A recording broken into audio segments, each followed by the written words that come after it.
Hey guys, welcome back to another episode of Witches of the Moon. Do not talk about my dying plants back there. Um, it's a whole situation, but it's a reason for that. Leave me alone. This week we're talking about Tonic Alchemy. Now, this isn't something that I know too much about as far as going into detail. However, I do know that everything resonates on a frequency. Normally, when we're really calm, ironically, like it's kind of weird. Like there's this really low bass tone that can really put you in this calm state, right? But for some people, there's also this really high pitch angel soprano tone that also, some odd reason, calms. And when I think of Tonic Alchemy, I actually think of the church, believe it or not. They are masters. Praise and worship, the people who are in praise and worship, they may not um, publicly acknowledge it. They may not even consciously know what it is that they're doing. They're really, most of them really don't consciously know what they're doing. They just doing what they were taught and they grew up to do. However, certain frequencies do go with certain tones. So when I think of Tonic Alchemy, I think of the church, I think of praise and worship. When they start praise and worship, it's always fast paced and bass. Fast paced and bass. And then as they get everybody into the fast pace and the bass, they bring it down. And then they bring in the higher tones. They slow it down, they bring in the higher tones, the higher tones, the higher tones. Um, this is they brought in energy, now they connect the energy. You just have to pay attention to who the energy is drawn to, which is always the pastor, because normally once it gets so high and people are really in the spirit now and all these high pitches are coming out, that's normally when the pastor walks in or whoever's preaching walks in. Or if they're already up on the stage, that's normally when they go to stand up, and now that whole energy, that person the attention and focus is on them. Also with tone, I guess I know Tonic Alchemy. I just don't know how. I know it when I see it. I know how to use it. I just cannot. I don't know the different megahertz and frequencies to explain it scientifically the way that I want to. But I know it when I see it. And it's used on us all the time. Just like when you're watching a game and everything's all calm, and then the reason why we react the way we react to certain games, certain plays, is because the announcer knows that when this play happens or this thing happens, to go high, go high, go high. And next you know, everybody's hype. Everybody's, oh, yeah. That's Tonic Alchemy. When you listen to music, every song, I don't care what genre you listen to, every song is the same. And I say this all the time. The Tonic Alchemy of music and songs is literally a box. And I say it all the time, it's a box. There's the part that brings you in, then you connect. They bring you in, then they connect, and they really draw you in. And once they draw you in, they bring you down. They bring you down to bring you really in emotionally, and then they always go high towards the end. You saw that flat? They always go high. So I love my body.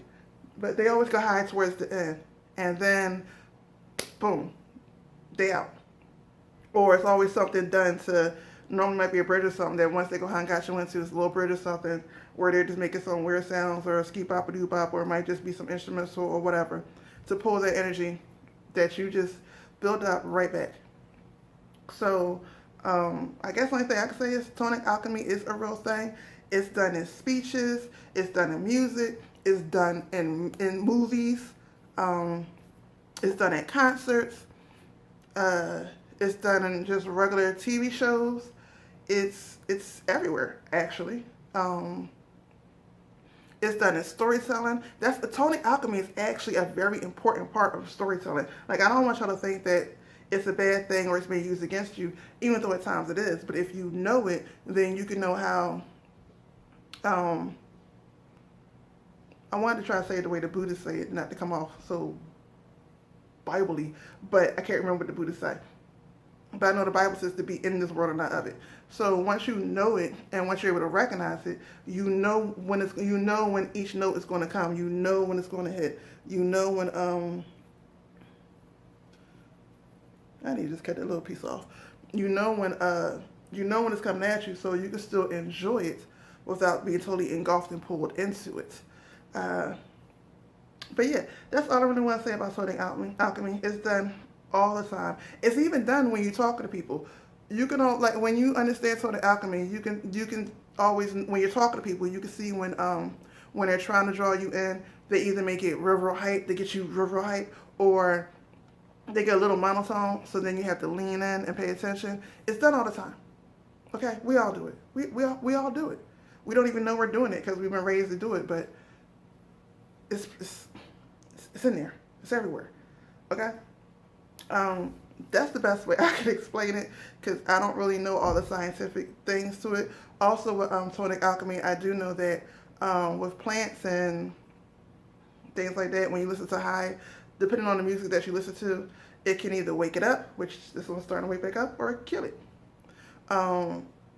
You'll notice if there are plenty of YouTube videos where they play videos and it either be sand or salt or something, and you can see the different patterns that it makes depending on the sound they play. You can also, I like the rice videos actually, where they tell the one rice I love you and they tell another one I hate you and scream at it, and you can see how those different tones alchemically affect the actual pattern of the rice. When they show the ones where the glass at a certain pitch, it breaks the glass. This is all Tonic Alchemy. I personally like to keep it on, even though I went everywhere with this, I personally like to keep it on how it's day-to-day mundane on us, which is through music, through TV, through when we watch speeches. When now a lot of us listen to audiobooks now. It's done to us with audiobooks. It's not always a bad thing. It's not. The whole purpose is to pull you into the experience, pull you into the emotion. But once you're pulled into the emotion, we just have to learn how to pull out or how to not go in but so much. So that's pretty much all I have to say on that. Don't forget to comment, rate, and subscribe, y'all.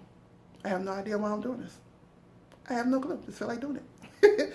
But don't forget to comment, rate, and subscribe. Don't forget to watch everybody's videos and comment, rate, and subscribe. That's it, y'all. And stay blessed to be a blessing, and I'll see you next week. Peace.